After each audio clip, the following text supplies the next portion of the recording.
Bonjour, avant de commencer l'exercice numéro 1 de gymnastique, deux remarques qui sont au centre de cet exercice. Tout d'abord, les équations différentielles étudiées en cours sont des équations de la forme x' plus a de t, x égale b de t. Les fonctions a et b sont définies sur un intervalle i à valeur dans R, et elles sont supposées continues sur cet intervalle. Sous réserve de cette hypothèse, le théorème de Cauchy-Lipschitz nous assure que, étant donné une condition initiale, il existera une unique solution x sur l'intervalle i.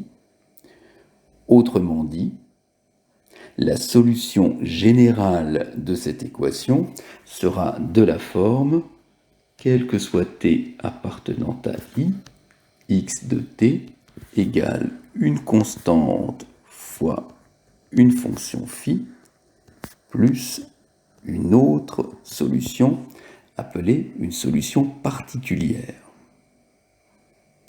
J'attire votre attention sur le fait que toutes les équations dans cet exercice ne sont pas de la forme que nous venons de citer. Plus précisément, si vous prenez par exemple l'équation E1, il est possible de la mettre sous la forme requise en divisant par t,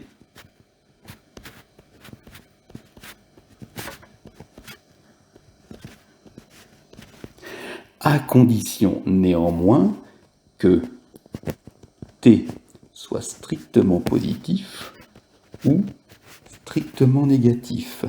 Strictement positif, car alors t appartiendra à 0 plus l'infini, qui est bien un intervalle, ou strictement négatif, car alors t appartiendra à moins l'infini 0, qui est là aussi un intervalle. Vous ne pourrez pas, par exemple, utiliser les résultats du chapitre en posant directement que t appartient à R étoile, car R étoile n'est pas un intervalle.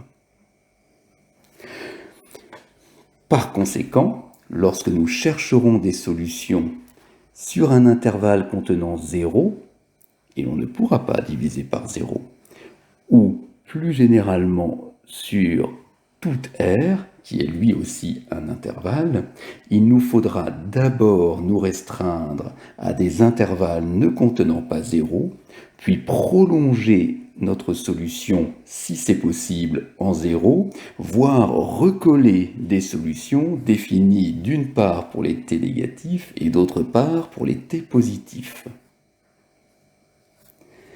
Deuxième remarque qui nous sera utile dans cet exercice, afin de recoller ou de prolonger des solutions, nous aurons à faire usage d'un théorème étudié en première année, appelé le théorème de la limite de la dérivée.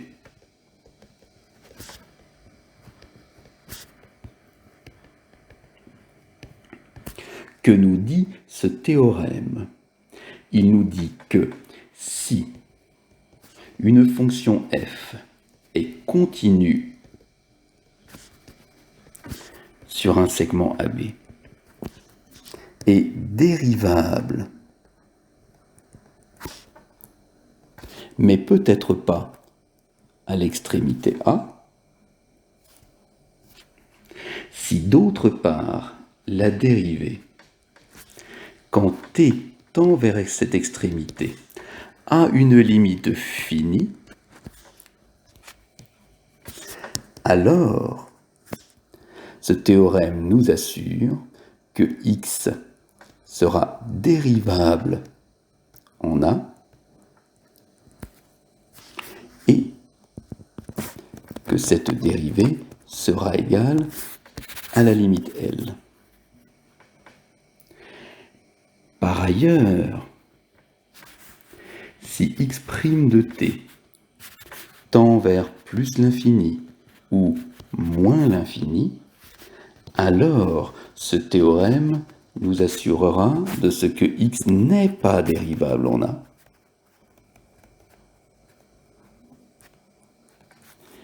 mais que sa courbe possède une tangente verticale. Autre point qui n'est pas contenu dans le théorème,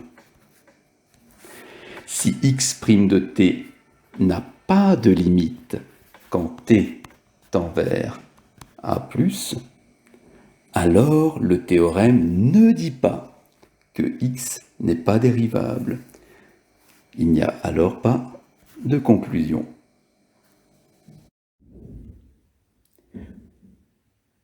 Nous pouvons maintenant résoudre la première question de l'exercice. Sur l'intervalle 0 plus l'infini, et il s'agit bien d'un intervalle dont 0 est exclu, l'équation E1 est bien une équation différentielle de la forme x' plus 1 de t x égale b de t, où le coefficient a est défini par a de t égale moins 2 sur t, et le second membre b est défini par b de t égale 1 sur racine de t. Les fonctions a et b sont continues sur l'intervalle i, d'où théorème de Cauchy-Lipschitz. La solution générale de E1 sur l'intervalle i est de la forme, pour tout t dans i, x de t égale la solution générale de l'équation sans second membre plus une solution particulière de l'équation avec second membre. Nous commençons par résoudre l'équation sans second membre.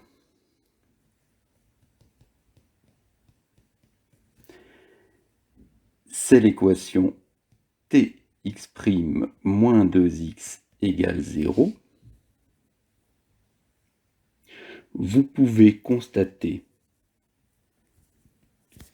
que la fonction qui a t associe t carré est une solution, d'où la solution générale de l'équation sans second membre est, quel que soit t appartenant à i, x de t égale une constante fois t carré. Si par malheur vous n'aviez pas deviné que la fonction qui a t associe t carré est bien une solution de l'équation sans second membre, vous auriez pu rédiger la partie entre crochets de cette manière. Vous auriez pu dire, on sépare les variables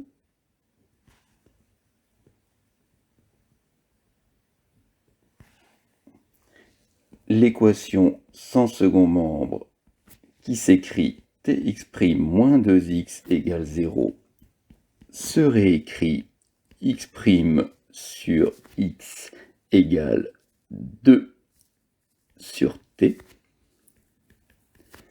Vous intégrez.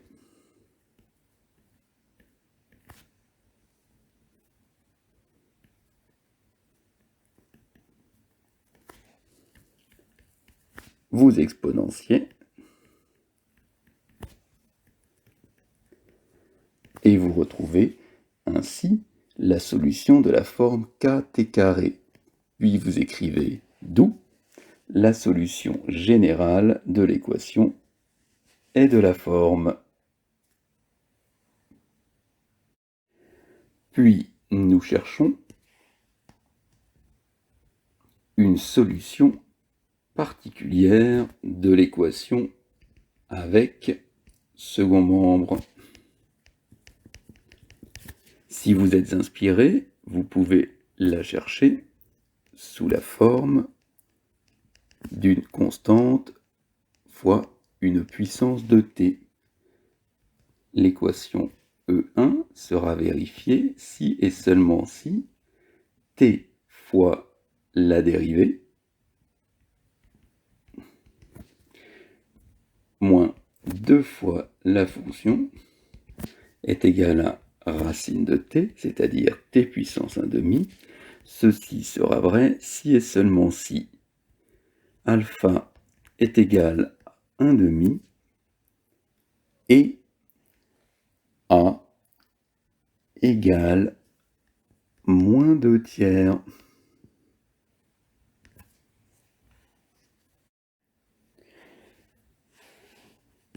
Et vous concluez que la solution générale de E1 sur l'intervalle 0 plus l'infini, dont 0 est exclu, est de la forme, quel que soit t entre 0 et plus l'infini, x de t égale une constante fois t carré moins 2 tiers de racine de t.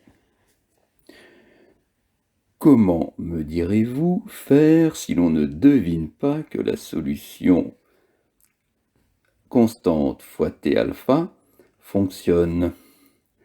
On peut alors avoir l'idée de faire varier la constante k. L'équation se réécrit alors sous une forme simplifiée, car les termes ici s'en vont, car t carré est une solution de l'équation sans second membre, ce qui vous permet de réécrire l'équation sous la forme, autrement dit, k' de t égale t à la puissance moins 5 demi. Vous intégrez et vous trouvez que k de t est de la forme t à la puissance moins 5 demi plus 1 sur moins 5 demi plus 1 plus une constante. Autrement dit, x de t est égal à moins 2 tiers de racine de t plus une constante fois t2. Et vous concluez à nouveau, comme précédemment, que la solution générale est de la forme écrite en bleu ci-dessous. Je vous ferai remarquer qu'on pouvait effectivement faire varier la constante, car sur l'intervalle 0 plus l'infini dont 0 est exclu, t2 est différent de 0. Il est donc possible de poser k de t égale x de t sur t carré. On nous demande enfin de montrer qu'il n'existe aucune solution de E1 sur l'intervalle 0 plus l'infini fermé en 0. Constatons que si x est une solution de E1 sur 0 plus l'infini, alors, d'une part, quel que soit t différent de 0, x de t doit être de la forme entourée en rouge, d'où x' de t est égal à 2kt moins 1 sur 3 racine de t. D'autre part, si x est bien une solution de E1 y compris en 0, alors x est nécessairement dérivable en 0. Or, x' de t, quand t tend vers 0+, d'après cette formule, tend vers moins l'infini. D'où théorème de la limite de la dérivée, x n'est pas dérivable en 0. C'est absurde. Donc, il n'existe pas de solution de E1 sur l'intervalle 0 plus l'infini fermé en 0. Dans la question 2, on résout sur l'intervalle 0 plus l'infini, le même que dans la question 1, l'équation différentielle E2 qui ne diffère de celle de la question 1 que par le second membre qui s'écrira une fois l'équation remise sous la forme voulue, b de t égale t carré. L'équation E2 sans second membre est la même que l'équation E1 sans second membre, elle possède donc la même solution générale. Puis, on constate que la fonction qui a t associe t puissance 3 est une solution particulière de l'équation E2. Donc, la solution générale de E2 sur l'intervalle 0 plus l'infini est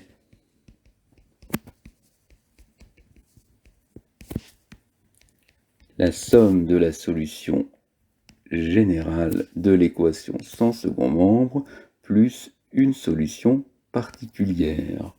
Si d'aventure vous n'aviez pas deviné cette solution particulière, vous pouviez alors faire varier la constante. On nous demande ensuite de résoudre la même équation sur l'intervalle 0 plus l'infini fermé en 0. Procédons par analyse synthèse. Analyse. Si x est une solution de E1, y compris en 0, alors, d'une part, x est en particulier une solution en dehors de 0, d'où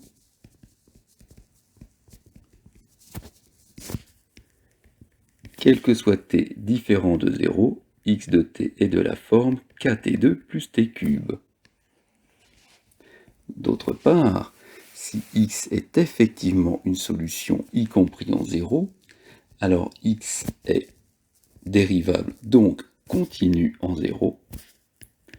Or, quand t tend vers 0 plus, d'après la même formule, x de t tend vers 0. D'où la seule valeur possible de x en 0 est 0. Synthèse. Les seules solutions possibles sont de la forme x de t égale kt2 plus t cube si t est strictement positif, et x de t égale 0 si t égale 0. D'après notre analyse, cette fonction est définie et continue en 0, car nous l'avons prolongée par continuité. Est-elle dérivable en 0?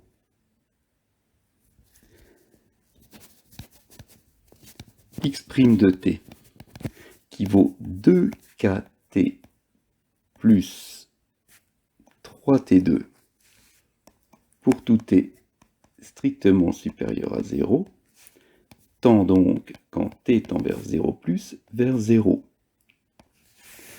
D'où, d'après le théorème de la limite de la dérivée,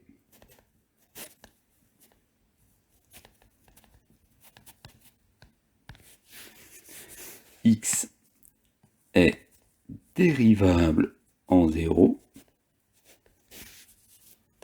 et x' de 0 vaut 0. Constatons d'autre part que en t égale 0, cette solution est bien une solution de l'équation E2. En effet,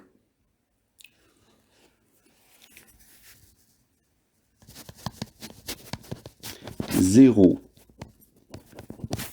x' de 0 moins 2 x de 0 est bien égal à 0 au cube. Conclusion. La solution générale de E2 sur l'intervalle 0 plus l'infini est, quel que soit t appartenant à 0 plus l'infini, x de t égale k t2 plus t cube. Vous constatez en effet que en 0, on retrouve bien x de 0 égale 0.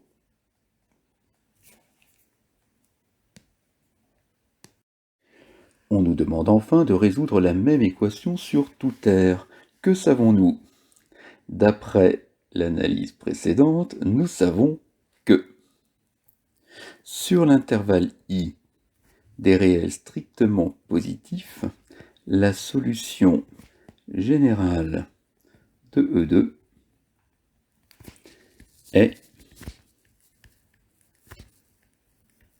de la forme une constante fois t carré plus t cube.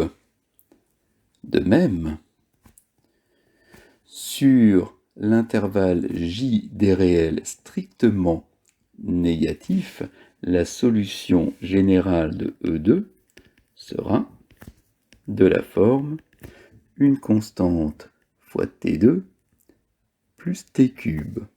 Nous cherchons maintenant à prolonger et recoller ces solutions pour obtenir la solution générale sur tout R. Commençons par l'analyse. Si x est une solution de l'équation E2 sur tout R, alors elle le sera en particulier sur l'intervalle I.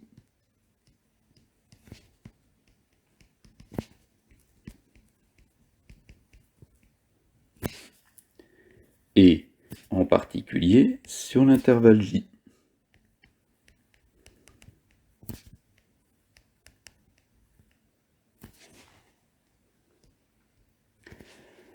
D'autre part, elle sera forcément continue sur R. Donc, continue en 0. Or, x de t, quand t tend vers 0 plus, par exemple, tend vers 0. D'où la seule valeur possible de x en 0 sera 0.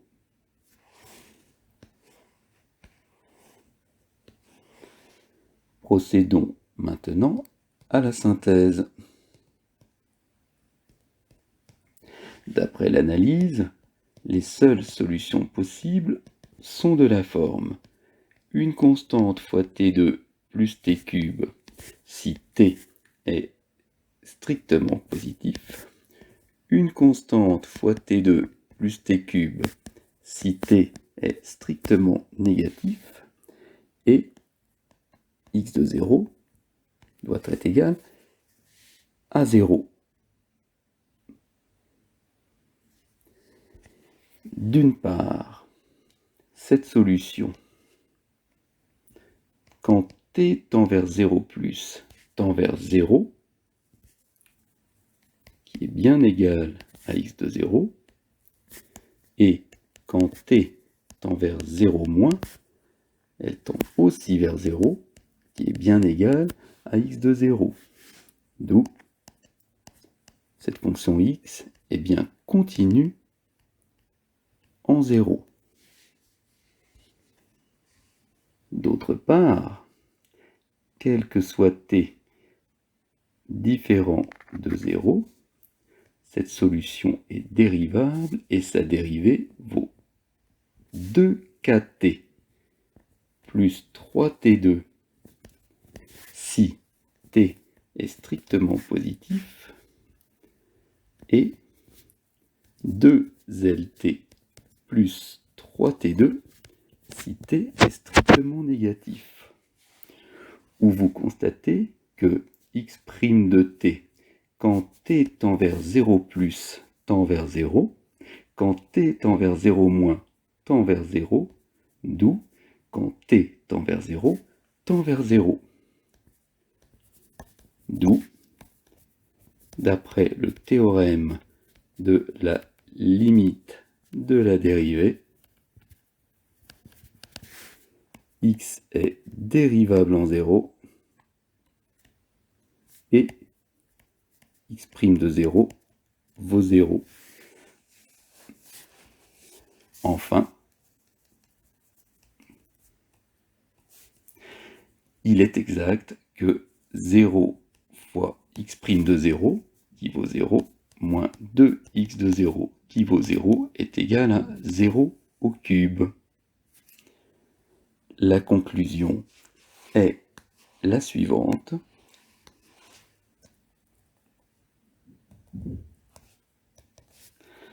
La solution générale sur R de l'équation E2 est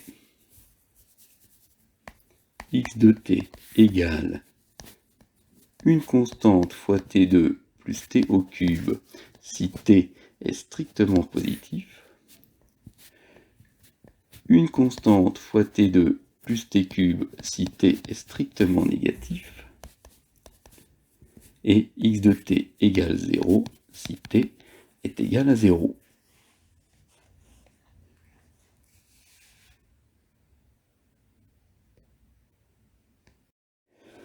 Pour résoudre sur R l'équation E3, il s'agit de commencer par la mettre sous la forme d'une équation différentielle sur un intervalle.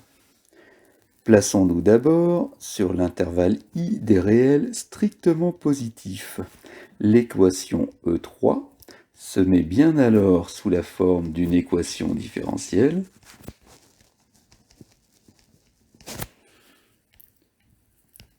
où le coefficient est a de t égale moins 1 sur t, et le second membre est b de t égale t.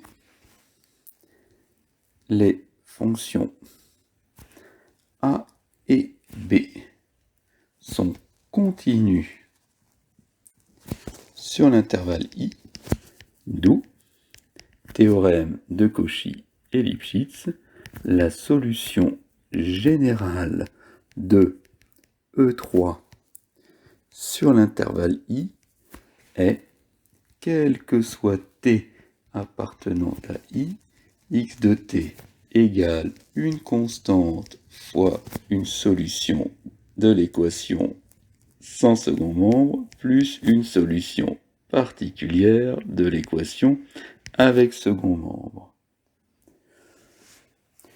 Vous constatez que la fonction qui a t associe t est une solution de l'équation sans second membre tx' moins x égale 0. Que d'autre part, la fonction qui à t associe t carré est une solution de l'équation avec second membre. Donc, la solution générale de E3 sur l'intervalle I est, quel que soit t appartenant à I, x de t égale une constante fois t plus t carré. De même, sur l'intervalle J des réels strictement négatifs, la solution générale de l'équation différentielle E3 est, quel que soit t appartenant à J, x de t égale une constante fois t plus t2. Il s'agit maintenant de prolonger et recoller ces solutions en zéro. Commençons par l'analyse. Si x est une solution de E3 sur tout R, alors x est en particulier une solution de E3 sur l'intervalle I.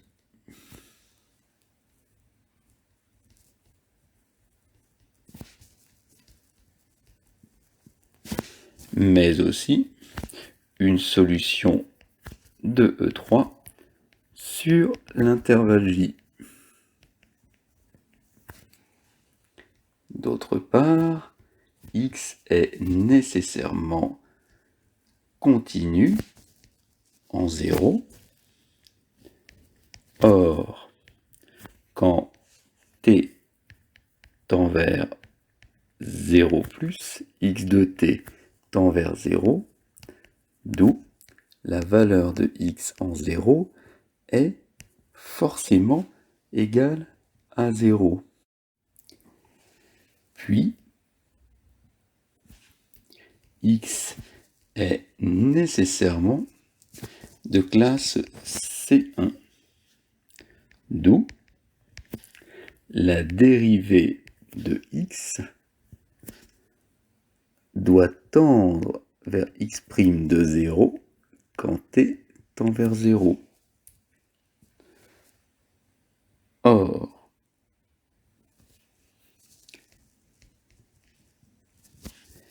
x' de t est égal à k plus 2t si t est strictement positif, et tend donc, quand t tend vers 0 plus, vers k.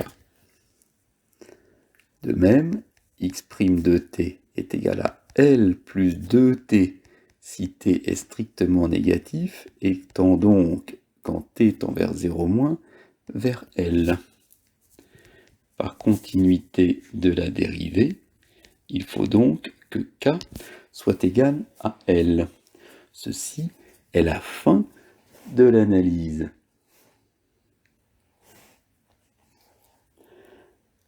Grâce à cette analyse,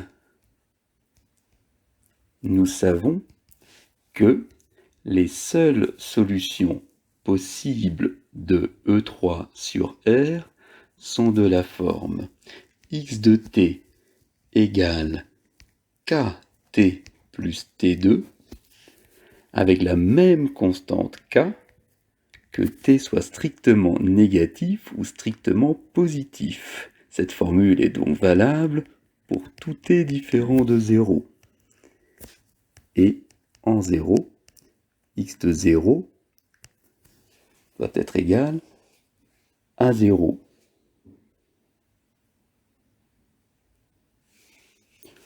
En d'autres termes,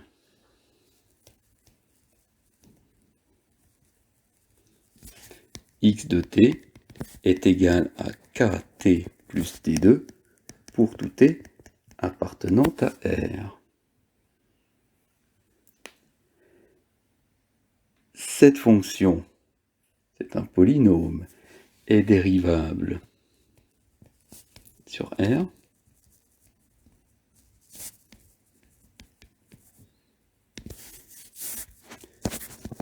est une solution de E3 pour tout t différent de 0, car nous l'avons déjà vérifié,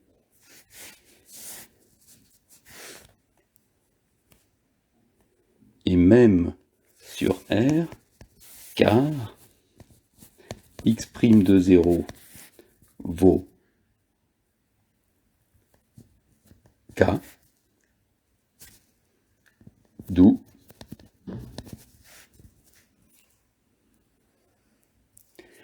zéro fois x' de 0 moins x de 0 est bien égal à 0 au carré.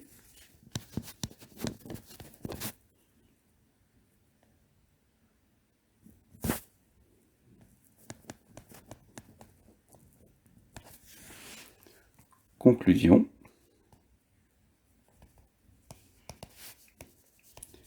La solution générale de E3 sur R est de la forme pour tout t dans R, x de t égale kt plus t carré. Dernière question, résoudre sur R l'équation E4. Il s'agit d'abord de la mettre sur un intervalle sous la forme d'une équation différentielle. Sur l'intervalle I des réels strictement positifs, E4 est bien une équation différentielle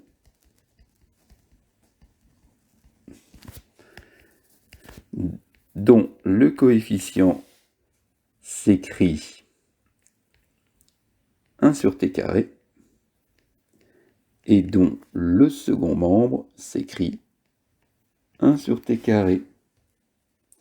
Les fonctions a et b sont continues sur l'intervalle I, d'où théorème de Cauchy et Lipschitz, la solution générale de E4 sur l'intervalle I est de la forme pour tout t appartenant à I, x de t égale une constante fois une solution de l'équation sans second membre plus une solution particulière de l'équation avec second membre.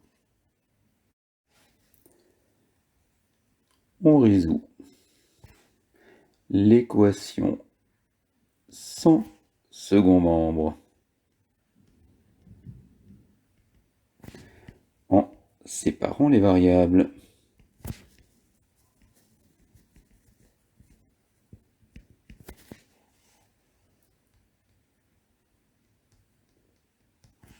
Elle s'écrit alors x' sur x égale moins 1 sur t2. On intègre log de valeur absolue de x égale 1 sur t plus constante. On exponentie x de t est de la forme une constante exponentielle 1 sur t. D'où la solution générale de l'équation sans second membre est x de t égale une constante exponentielle 1 sur t. Puis, on constate que la fonction constante qui a t associe la constante 1 est une solution particulière de l'équation avec second membre. On en déduit que la solution générale sur l'intervalle des réels strictement positifs de l'équation E4 est, pour tout t appartenant à I, x de t égale une constante exponentielle 1 sur t plus 1. De même, la solution générale sur l'intervalle J des réels strictement négatifs sera, quel que soit t appartenant à j, x de t égale une constante exponentielle 1 sur t plus 1. Il nous reste, si c'est possible, à prolonger et recoller ces solutions en zéro. Commençons par l'analyse. Si x est une solution de E4 sur tout R, alors x est continu, et en particulier continu en zéro. Or, quand t tend vers 0 d'abord, 1 sur t tend vers moins l'infini, d'où exponentielle 1 sur t tend vers 0 et x de t tend vers 1. De là, on déduit que x de 0 doit être égal à 1. Et quand t tend vers 0 plus, x de t tendra vers 1 si et seulement si k est nul. On en déduit donc que k doit être égal à 0. Ceci est la fin de l'analyse. Vérifions dans la synthèse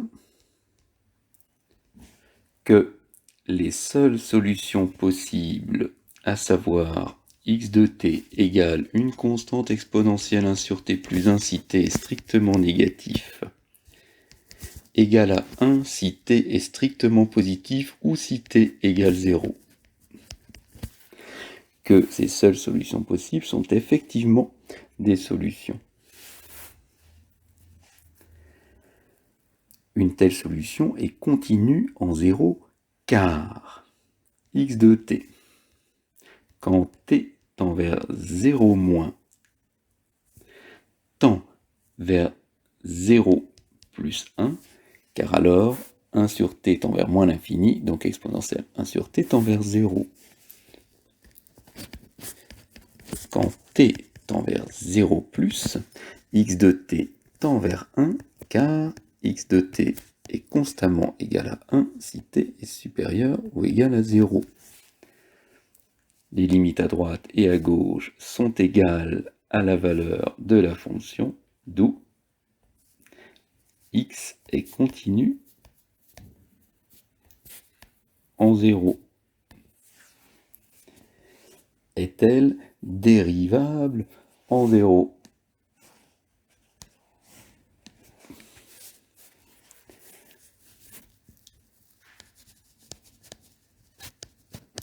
x' de t est égal à moins 1 sur t2 exponentielle 1 sur t si t est strictement négatif, d'où x' de t, puissance comparée, tend vers 0 quand t tend vers 0 moins.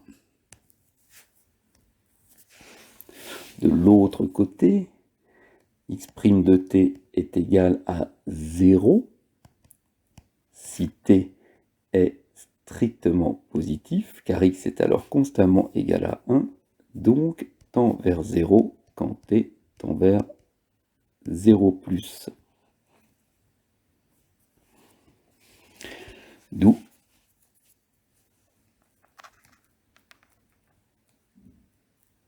d'après le théorème de la limite de la dérivée,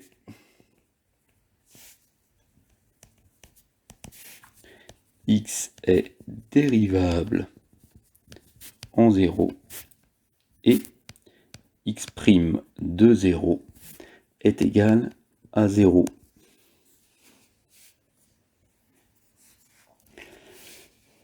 Conséquence, il est exact que 0 au carré fois x' de 0 plus x de 0 est bien égal à 1, ce ce qui nous permet de conclure la solution générale de E4 sur R est x de t égale une constante exponentielle 1 sur t plus 1 si t est strictement négatif et x de t égale 1 si t est supérieur ou égal à 0.